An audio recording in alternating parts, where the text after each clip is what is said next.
Line पे होती है और कोई नहीं, जीनी। जब कुमा और इवानकोव वहाँ पर आते हैं तो वो जीनी से बात करने की कोशिश करते हैं एंड कुमा कहता है कि I am glad your life and फिर जीनी कहती है कि या आई गॉट सिक, इसलिए सेलेस्टियल ड्रैगन्स को मेरी कोई नीड नहीं थी तो उन्होंने मुझे बाहर फेंक दिया। एंड फिर कुमा कहता है कि सिक एंड फिर जीनी कहती है कि मैं तुम्हें फिर से देखना चाहती थी पर this is my final goodbye. Kuma बोलता है कि यूर डाइंग व्हाई एंड वो बोलता है कि तुम कहाँ पर हो, मैं भी आता हूँ। एंड फिर कुमा सोच रहा होता है कि जीनी अभी कहाँ हो सकती है एंड वो समझ जाता है कि वो भी कहाँ पर हो सकती है। There is only one place she did come back to. And फिर जीनी इवानकोव और ड्रैगन को कहती है कि Kumachi is too kind, please watch over him. And दूसरी तरफ कुमा बहुत तेजी से भाग रहा होता है and then Ginny's last message was Kumachi I will always love you. And then Kuma अपने डेविल फ्रूट का यूज करके अपने को नॉक बैक देता है, बहुत जोर तक उछाल देता है कहीं पर एंड वो उसी चर्च पे वापस आ जाता है जहाँ पर जीनी और कुमा रह रहे थे सॉर्बेट किंगडम में। एंड कुमा वहाँ पहुंच जाता है एंड चर्च के बाद ऑलरेडी कुछ लोग होते हैं। जैसे ही कुमा चर्च के अंदर जाता है he sees genie lying on the ground with some blue stones on her skin and कुमा को पता चल जाता है कि जीनी is no more and वहाँ पर जीनी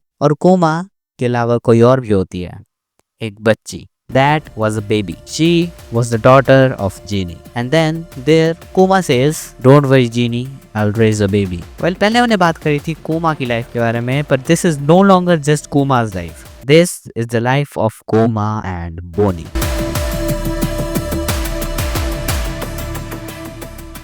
एंड देन उसके बाद कुमा जीनी के ग्रेव के पास जाता है कुछ फ्लावर्स वहां पर चढ़ाने के लिए। एंड देन कुमा उस आइलैंड की दादियों से ट्रेनिंग ले रहा होता है how to be a dad and वो बोनी को दूध पिलाने की कोशिश कर रहा होता है जो कि ऑफ कोर्स वो गलत कर रहा होता है। एंड वहाँ जो दादियां होती हैं वो बोलते हैं तू पहले उसको आयरन केज में रखा अगर सोने से पहले, बाजू मार दी ना तुमने एक सोते टाइम उसको, पिचक जानी है वो। एंड देन कुमा फाइनली उसको परफेक्टली दूध पिला लेता है।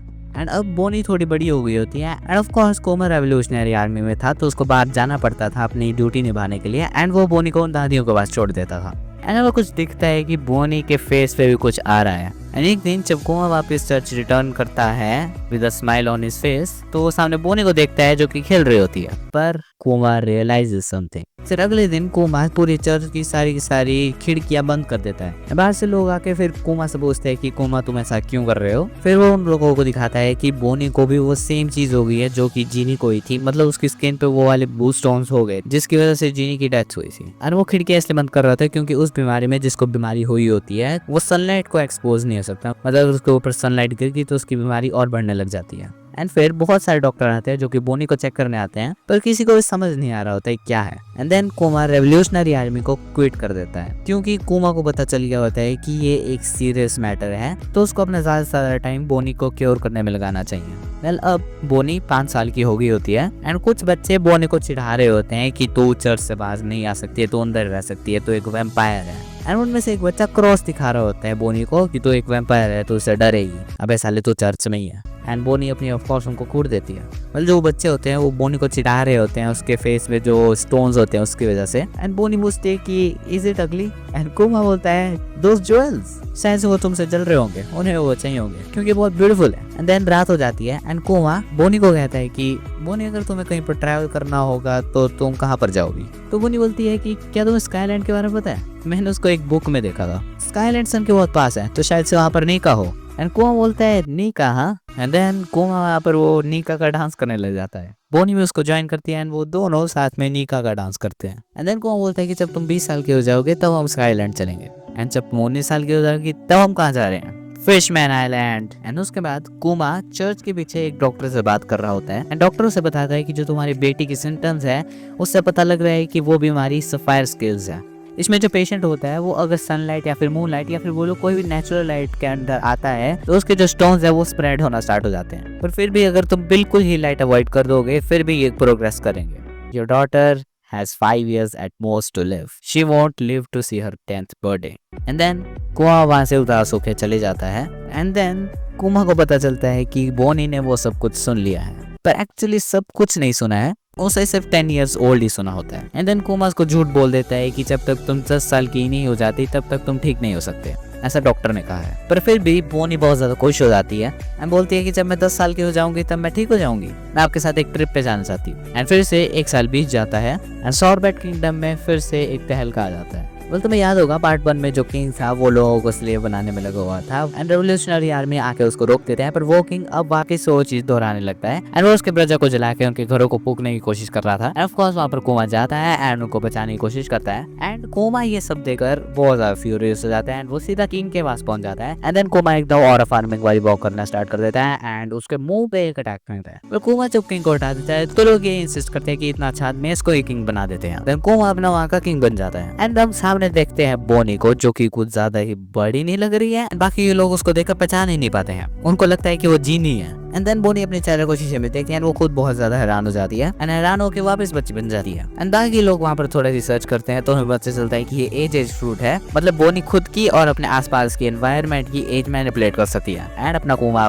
पेंट्स आउट बोनी वापस से बड़ा होने की कोशिश करती है पर हो नहीं पाती है एंड तभी यहाँ पर कुछ लोग आ जाते हैं एंड ये वाला बंदा जब नीचे देखता है तो उसको पता चलता है कि बोनी फिर से ट्रांसफॉर्म हो गई है, पर वो अब इस बार कुछ ज्यादा बूढ़ी हो गई है एंड ये चीज वो कोमा को दिखाता है एंड दोनों बहुत ज्यादा ट्रॉमेटाइज्ड है। पर बोनी तो यहाँ है तो वो कौन है? टर्न्स आउट कि वो बोनी नहीं है, वो वहाँ की फॉर्मर प्रिंसेस है कोनी बोनी ओडा को 6 नाम नहीं मिलते क्या? वेल जब वो आदमी न्यूज़पेपर देखता है तो वहाँ पर क्या लिखा होता है? It says Kuma burn down the village and took the throne with वायलेस साला मॉर्गन्स। वेल इसके बाद as a ideal king Kuma कहता है कि अगर वो आदमी वापस इधर आएगा तो मैं उसके साथ वापस फाइट करूंगा, इनको भगा दूंगा, पर अगर मैं ऐसा करूंगा तो मैं क्रिमिनल बन जाऊंगा और इस कंट्री में मैं नहीं रह पाऊंगा। तो कोमा एक आदमी से कहता है कि अगर ऐसा होता है तो मैं चाहता हूँ कि तुम थ्रोन ले लो।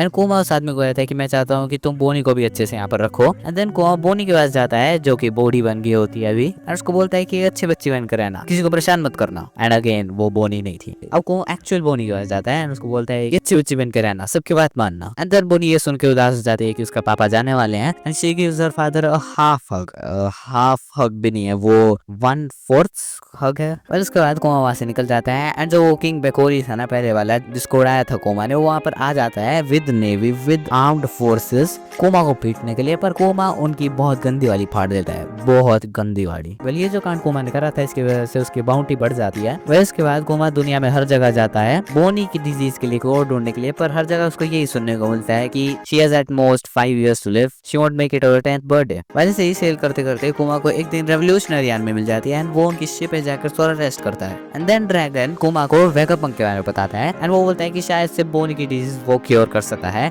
तो कोमा वहां से निकल जाता है एंड वो वापस बोनी के पास पहुंच जाता है एंड बोनी वहां पर लोगों को कूट रही है। वो बोनी को लेकर वेगापंक के पास पहुंच जाता है। सबसे पहले तो वेगापंक कोमा के इतने बड़े साइज को देखकर हैरान हो जाता है एंड देन वो देखता है बोनी के सफायर स्केल्स को एंड वो बोलता है it's curable.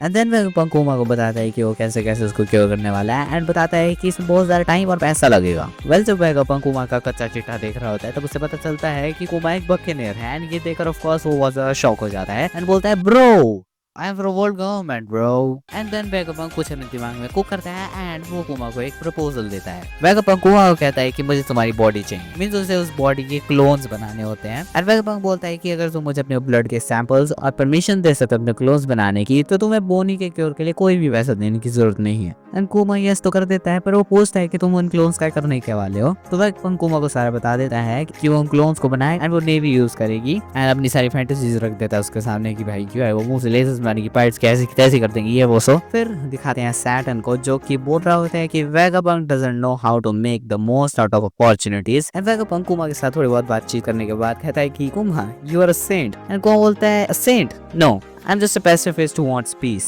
And then Vegapunk कहता है कि I like it. मैं अपने साइबॉर्ग्स का नाम भी यही रखने वाला हूँ, पैसिफिस्टास।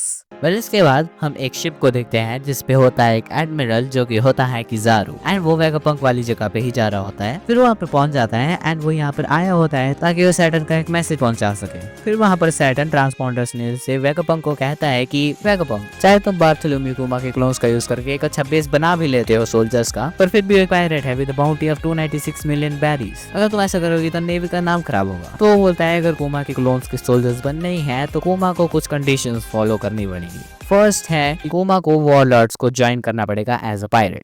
पिछले दिन एक पायरेट जिसका नाम था एस उसने एक वॉरलॉर्ड को उड़ाया था तो उसके हमें रिप्लेसमेंट चाहिए। एंड सेकंड ये है कि कोमा को नेवी का एक ह्यूमन वेपन बनना पड़ेगा। एंड सैटर्न का मानना है कि वो स्टिल एक पायरेट है और उसकी हिस्ट्री रेवोल्यूशनरी आर्मी से कनेक्टेड है, तो क्या पता वो वर्ल्ड गवर्नमेंट को ही अपोज कर ले, इसलिए उसको एक थर्ड कंडीशन भी फॉलो करनी पड़ेगी जो कि है उसको अपनी फीलिंग्स और अपनी फ्री विल अबैंडन करनी पड़ेगी। अब ये सुनकर ऑफ कोर्स वेगापंक बहुत ज्यादा मैड हो जाता है सैटर्न पे और उसको बहुत ज्यादा गुस्सा हो रहा होता है, वो शॉक हो जाता है सुन के। पर फिर भी वो सैटर्न है, ठीक है, वो किसी की बात नहीं मानने वाला। एंड कोमा सोच रहा होता है एंड सैटर्न बोलता है कि अगर तूने ये कंडीशंस नहीं मानी तो कोई बात नहीं, पर हम तुम्हारी बेटी को ठीक नहीं करेंगे। एंड कोमा बोलता है I want to do it. And वो बोलता है कि I thought he did make impossible demands and wouldn't be able to save Bonney. Bro is okay with it. बोल रहा है कि मैं तो इससे भी कुछ नेक्स्ट लेवल एक्सपेक्ट कर रहा था कि मैं वो कर ही नहीं पाऊंगा, अरे बोनी ठीक होगी नहीं, पर उसने एक्सेप्टेबल डिमांड्स रख दी कि जो मैं पूरी कर सकता हूँ। अब यार ये कुछ ज्यादा ही अच्छा आदमी है यार। Pro is happy, pro is happy. Well Saturn पूछता है कि कोमा की मॉडिफिकेशन और उसकी बेटी के फुल ट्रीटमेंट के लिए कितना टाइम लगेगा। तो वेगापंक बोलता है कि सफायर स्किल्स की सर्जरी के लिए 6 मंथ लगते हैं और उसको 1 और साल लगेगा जब तक वो बाहर जा सके अच्छे से, और कोमा की मॉडिफिकेशन के लिए 2 साल लगेंगे। एंड बंदा अभी भी सोच रहा है कि I am glad Bonney will get well before her 10th birthday. What the.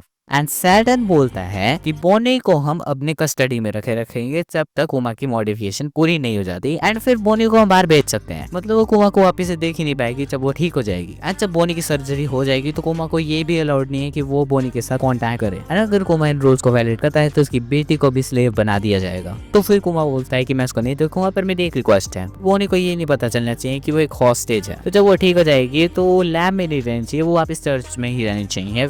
And Vegapunk अपने काम में बहुत ज्यादा बिजी होता है एंड वो बोलता है कि भाई मेरे मन में आइडियाज और फ्लो हो रहे हैं, कोई प्लीज जो मेरे दिमाग में है उसको राइट कर लो, कोई प्लीज मेरे लिए खा लो, कोई प्लीज मेरे लिए बाथरूम चले जाओ। मैं गुस्सा करने के लिए वो बहुत ज्यादा बिजी हूँ। खास मेरे पास 5 और लोग होते हैं। You get the reference right. Well इसके बाद जब कोमा और बोनी एक साथ बैठे होते हैं, बोनी कोमा की एक ड्राइंग बनाती है जो कि कुछ ऐसी दिखती है पर इट इज स्पेशल। तो वो बोलता है कि thank you, I will treasure it. भाई दोनों कितने प्यारे लग रहे हैं साथ में यार। वेल बोनी और कोमा वहां पर सबके साथ घुल मिल जाते हैं। वेल जब बोनी अपनी सर्जरी से लौट रही होती है तो उसे बहुत ज्यादा भूख लगी होती है और उसको कुछ खाने की स्मेल आती है, तो वहां पर दौड़ के जाती है। तो उसे पता चलता है कि कोमा और सेंतोमारू मिलके खाना बना रहे हैं and it is very big pizza. वहां पर सब लोग मिलके उस पिज्जा को खाते हैं। And then Kuma and Bonney started to do the Nika dance and then Vegapunk भी उनको ज्वाइन कर लेता है एंड बाकी लोग भी उनको ज्वाइन कर लेते हैं। साथ में मिलके वो सब नीका का डांस करते हैं। This scene is so special. Well 6 महीने बीत गए होते हैं एंड बोनी ठीक हो गई होती है, पर ऑफ कोर्स उसको ये नहीं बताते हैं। एंड एज सेड बोनी को वापस से चर्च पे छोड़ दिया जाता है एंड वहाँ पर एक बंदी आ जाती है जो कि साइबर पॉल 8 की तरफ से होती है, जिसका नाम एल्फा होता है, जो कि एज ए डॉक्टर आती है बोनी की चीज चेक करने के लिए, पर she really is not a doctor. Well वो बोनी को ग्रीट करते हुए बहुत ज्यादा क्रीपी फेस बनाती है एंड बोनी ऑफ कोर्स उसको देखकर बहुत डर जाती है। एंड वो उनके चर्च के सामने एक घर सा बना देते हैं, that was their temporary housing. And then वो लड़की कोमा की तरफ देखती है एंड एक पत्थर लेकर, एंड देन कोमा समझ जाता है एंड बोनी के पास जाके वो कहता है कि thank you Bonney for being born. And then Kuma वहां से चले जाता है and then Kuma of course जाके वॉलर्स को ज्वाइन कर लेता है एंड वो काफी ज्यादा फेमस हो जाता है throughout the world. And then Kuma उसके बाद बोनी को एक लेटर लिखता है एंड वो लेटर वो पंछी को दे देता है बोनी को देने के लिए। एंड देन हमें दिखाता है अपना लूपी जो कि टाइगर के साथ भिड़ रहा है एंड उसके बाद अगेन हमें अपना कोमा ही दिखाया जाता है, पर वो देख रहा होता है अपने लूफी को। लूफी हो गया एकदम बड़ा लौंडा और अपनी लात से पत्थर तोड़ रहा है, ज्यादा ब्लैक्स नहीं हो रहा। फिर दिखाया जाता है हमें ड्रैगन और कोमा को एंड कोमा ड्रैगन से पूछता है कि तुम्हें ये आइलैंड के बारे में कुछ ज्यादा ही नहीं पता है, और तो उस आइलैंड में एक पर्टिकुलर बॉय को देख रहे थे। एंड देन ड्रैगन बोलता है you will kill me if you keep talking about this. And Kuma पूछता है क्यों। ड्रैगन बोलता है कि a child is their parents weak spot. And फिर कोमा समझ जाता है एंड वो सॉरी बोलता है एंड अपना लूफी वहाँ के जानवरों के साथ बात कर रहा होता है जो कि ऑलरेडी डर रखे हैं तेरे से भाई। एंड देन कोमा को ट्रांसपॉन्डर स्नेल पे कॉल आता है जिसकी आवाज की वजह से लूफी को पता चल जाता है कि वहाँ पर कोई तो है, पर कोमा वहां से निकल जाता है। एंड देन कोमा को एक मैसेज आता है कि पायरेट्स ने एक शिप को अटैक कर लिया है, तो कोमा वहां पर उनको बचाने चले जाता है। एंड देन उसके बाद कोमा एक और लेटर लिखता है बोनी को, पर जब हम वहां पर चर्च पे देखते हैं तो बोनी इस लेटर की वेट कर रही होती है, पर वहां पर एक भी लेटर नहीं होता है। वेल जब बाद में पंची वहां न्यूज़पेपर के साथ लेटर ड्रॉप करता है तो वहां से वो लड़की उसको उठाती है, जाके उसको लेटर बॉक्स में डाल देते हैं। पर जब बोनी आप देखती है तो आप सिर्फ न्यूज पर होता है, लेटर नहीं होता है। दैट्स बिकॉज वो लड़की हर एक लेटर को फाड़ देती थी, कभी बोनी तक वो पहुंचने ही नहीं देती थी। वेल एंड में कोमा ने उस लेटर में लिखा होता है लास्टली बोनी दो I have said it countless times I love you. Well जब वो लड़की अंदर आने लगी होती है तब बोनी अपनी वो नीका वाली फॉर्म में जाके एक बंदे के साथ लड़ने लगी होती है, पर जब वो अंदर आने लगी होती है तब कोनी को पता चल जाता है, तो कोनी बोनी को बोलती है कि अपनी ओरिजिनल फॉर्म में आ जा। पर कुछ मिली सेकंड्स के लिए वो लड़की उसकी फॉर्म को देख लेती है, जब वो वापस देखती है तो उधर वो नॉर्मल बोनी ही होती है, तो वो कंफ्यूज हो जाती है। पर इस चीज को नजरअंदाज करके वो बोनी को दवाई देने लगी होती है, ऊपर वो कोई दवाई नहीं होती, वो बस एक कड़वी कैंडी होती है। कैंडी कड़वी भी होती है क्या। एंड फिर वहां पर स्टसी आ जाती है, स्टसी मतलब असली वाली स्टसी नहीं, रोबोट वाली स्टसी। एंड वेगापंक भी थोड़ी बातचीत करता है एंड कुमा अगेन एक लेटर लिखता है एंड उस लेटर में वो लिखता है कि I don't know when this letter will reach you Bonney happy 9th birthday and और भी बहुत सारी चीजें लिखता है। वेल दूसरी तरफ बोनी का वहाँ पर बर्थडे मना रहे होते हैं वो, पर अगेन बोनी लेटर बॉक्स के पास जाती है लेटर देखने के लिए, पर अगेन कोई लेटर होता नहीं है उधर एंड बोनी बोल रही होती है कि मुझे बाहर जाना है, पर वो लड़की उसको रोक देती है एंड वो बोलते हैं कि बोनी हमें कहा गया था कि तुम्हारे 10th बर्थडे तक तुम बाहर नहीं जा सकी हो, तब तक तुम ठीक नहीं होगी। पर फिर बोनी बोलती है कि वेगापंक ने कहा था मैं 1 साल में ठीक हो जाऊंगी और 1 साल हो गया है एंड उसको वो स्ट्रेट अप बना कर देती है। पर फिर बोनी वहां से भागने की कोशिश करती है पर वो लड़की उसको पकड़ लेती है और उसका हाथ मसल देती है एंड देन फिर बोनी सबको बताती है कि उसने कुछ सुना था। अपेरेंटली वो पिछले दिन दारू पी के टल्ली हो गई थी एंड नशे नशे में उसने सारा मुंह खोल दिया एंड देन वो मिलके एक प्लान बनाते हैं। वेल उसके बाद अगले दिन जो दादी होती है वो कोनी, वो अपना सामान बांध के निकलने वाली होती है वहां से एंड हमें साथ साथ में कोनी बताती है कि जो वो ग्यो या फिर वो अलग अलग लोग थे उधर ना, वो फिशरमैन थे और वो ऑर्डिनरी फिशरमैन नहीं थे, उनके नाम से बड़े बड़े सी मॉन्स्टर्स भी डर जाते थे। चलिए क्यों बता रहे हैं आगे पता चलेगा। एंड देन कोनी बाहर निकल के बोलती है कि so this is the outside world, dirt, wind, grass, the sky and then कोनी बोनी बन जाती है एंड देन हमें पता चलता है कि दैट इज नॉट कोनी, दैट इज बोनी, जो कि बूढ़ी बन गई थी एंड बूढ़ी बन के वो एग्जैक्टली कोनी की तरह दिखती है। तो बाहर निकल के बाहर चले जाती है एंड जब वो शोर के पास पहुंचती है तो उसके लिए ऑलरेडी एक शिप खड़ी होती है जो कि पिज्जा वाली शिप होती है कोई एंड बाद में उस लड़की ऑफ कोर्स पता चल जाता है इस सारे प्लान के बारे में एंड वो लड़की शोर के पास पहुंच जाती है बोनी और वो बाकी बंदों के ऊपर अटैक करने के लिए एंड देन बोनी बहुत बड़ी हो जाती है, नीका वाली फॉर्म लेकर वो उस लड़की के ऊपर एक मुक्का तोपती है and they are out to sea to find Kuma by becoming a pirate. Well इसके बाद बोनी लिपस्टिक लगा रही होती है पर बाद से उसको लोग बुला लेते हैं पर बोलते हैं बोनी एंड बोनी बोलती है कि मैं बोनी नहीं हूँ, आई एम योर कैप्टन, तो सेम ही कैप्टन एंड वो लोग बोलते हैं कि ओके कैप्टन, सामने जो आइलैंड है वहाँ पर हो सकता है कोमा हमें मिल जाए। तो बोनी बोलती है कि चलो उस आइलैंड पे एंड वो उस आइलैंड पे पहुंच जाते हैं कोमा को ढूंढने के लिए, पर उनको वो मिलता नहीं है और तो होता उधर ही है। तब तक लूफी भी अपना पायरेट बन गया होता है, उसने ऑलरेडी बहुत ज्यादा नाम कमा लिया होता है। अब कोमा एगेट पे होता है एंड वेगापंक कोमा के साथ लूफी के बारे में बात कर रहा होता है, वो बच्चा जिसने वर्ल्ड गवर्नमेंट को अपोज करा उनका फ्लैग जलाकर एंड कोमा बताता है कि वो बच्चा ड्रैगन का ही बेटा है एंड ये सुनकर ऑफ कोर्स वेगापंक बहुत ज्यादा हैरान हो जाता है एंड कोमा बात करता है कि उसकी पावर्स नीका की तरह ही है, you know rubber like. And then Kuma वो वाला टाइम याद करता है जब वो थ्रेयर बाग पे था स्ट्रॉ हैट्स को कैप्चर करने के लिए एंड उसके सारे के सारे दोस्त मना कर देते हैं उसको देने के लिए, जहाँ पर सोरो वाला इंसिडेंट भी हुआ था एंड अपनी बोनी भर के पिज्जा खा रही होती है एंड अपना कोमा उसको बाहर से देख रहा होता है एंड फिर उसको ये भी पता चल जाता है कि किसी ने सेलेस्टियल ड्रैगन को मारा है एंड ऑफ कोर्स वो कौन था, that was our guy. And फिर तुम्हें याद होगा कि वो एक एक करके सारे स्ट्रॉ हैट्स को अलग अलग आइलैंड्स पे भेज देता है एंड वो इसलिए करता है क्योंकि उसको पता था कि अगर वो आगे बढ़े तो आगे की चीजें वो नहीं सह पाएंगे क्योंकि अभी वो इतने स्ट्रॉन्ग नहीं है, तो उनको पहले स्ट्रॉन्ग होना पड़ेगा तभी वो आगे जा सकते हैं। सैटर्न वेगापंक को कह रहा होता है कि उसके अंदर एक सेल्फ डिस्ट्रक्ट स्विच भी लगा देना, क्या पता वो बर्ज़र्क मोड में चले जाए, सब कुछ तबाह करने की कोशिश करे तो वो खुद को ही उड़ा देगा एंड ये सब कोमा सुन लेता है क्योंकि वेगापंक ने उसके अंदर सुपर ह्यूमन हियरिंग डाली थी एंड आज ही वो दिन था जब कोमा के सारी फ्री विल गायब होने वाली थी, मतलब उड़ने वाली थी एंड वेगापंक को कहता है कि तुम्हारा फर्स्ट मिशन शायद से व्हाइट बियर पायरेट्स के साथ लड़ना होगा एंड कोमा वेगापंक को कहता है कि मैं चाहता हूँ कि उसके बाद वो मुझे एक मिशन दो एंड वो मिशन क्या होता है, स्ट्रॉ हैट पायरेट्स की शिप को प्रोटेक्ट करना जब तक उसके क्रू का मेंबर कोई आना जाए। एंड देन वेगापंक कोमा कहता है कि मुझे वो मटेरियल्स दो मेरी साइंटिफिक रिसर्च के लिए, हमारी एक डील थी एंड देन कोमा अपने अंदर से वो मेमोरीज निकालता है एंड देन वेगापंक कोमा से पूछता है कि क्या तुम अपनी मेमोरीज लूज कर देते हो जब तुम निकालते हो, तो कोमा कहता है कि नहीं, इट्स लाइक अ कॉपी। तो उस बॉल में सारी की सारी कोमा की लाइफ की पूरी मेमोरीज होती हैं जो कि आगे जाके बोनी देखती है। कोमा मरने वाला होता है, मतलब उसकी फीलिंग्स और उसका फ्री विल जाने वाला है तो वो मरने ही वाला है काइंड ऑफ। तो जब कोमा मरने वाला है तो वो बोलता है कि how many people have I troubled, Vegapunk बोलता है troubling others, indeed to live is to cause others trouble and Vegapunk रोते हुए कहता है कि your death will be trouble for everyone who loves you, I tell you Kuma you are the hero for Bonney and for everyone. And Kuma कहता है thank you, क्या तुम एक चीज कह सकते हो बोनी को मेरे लिए, happy 10th birthday and here ends the life of a man who I cannot say it. I cannot. Well, मैं ज़्यादा कुछ नहीं कहना चाहूँगा पर मैं ज़्यादा कुछ कह दूंगा, मुझे पता है। This thing was too OP. Well, मैं पहले बता दूं मैं ज़्यादा नहीं रोता हूँ एनिमे देखकर एंड मैं कोमा का पास देखकर भी नहीं रोया था, पर until this episode, this particular time जब वेगापंक फ्लिक कर देता है लीवर एंड वो जो रोने वाला सीन होता है वेगापंक का, I broke down भाई, मैं रो गया। इट्स द सेकेंड टाइम जो कि एनिमे मुझे कोई रुला पाया है। फर्स्ट ड्रैगन बॉल है, वो छोड़ो, तुम सोच रहे हो कि ड्रैगन बॉल कैसे रुला सकता है, पर हाँ वो नॉस्टैल्जिया वाला रोना था, बाद में बताऊंगा अगर बताने का टाइम होगा कभी। मैं कभी भी एनिमे देखता था ना तो मुझे वो रोने वाला एक्सपीरियंस चाहिए था कि यार रोना कैसा होता होगा एनिमे में, तो मैं ट्राई करता था रोने की। हाँ मैं ट्राई करता था खुद रोने की एंड मैं थोड़ा सा रो भी जाता था, पर ना भाई वो फीलिंग नहीं आती थी। मतलब ऐसे सैड वाला होके थोड़ा रोना आज मुझे पहली बार, लाइक आज नहीं मतलब जिस दिन मैंने एपिसोड देखा था उस दिन मैंने फर्स्ट टाइम फील करा एंड भाई मतलब मैं रो गया। एंड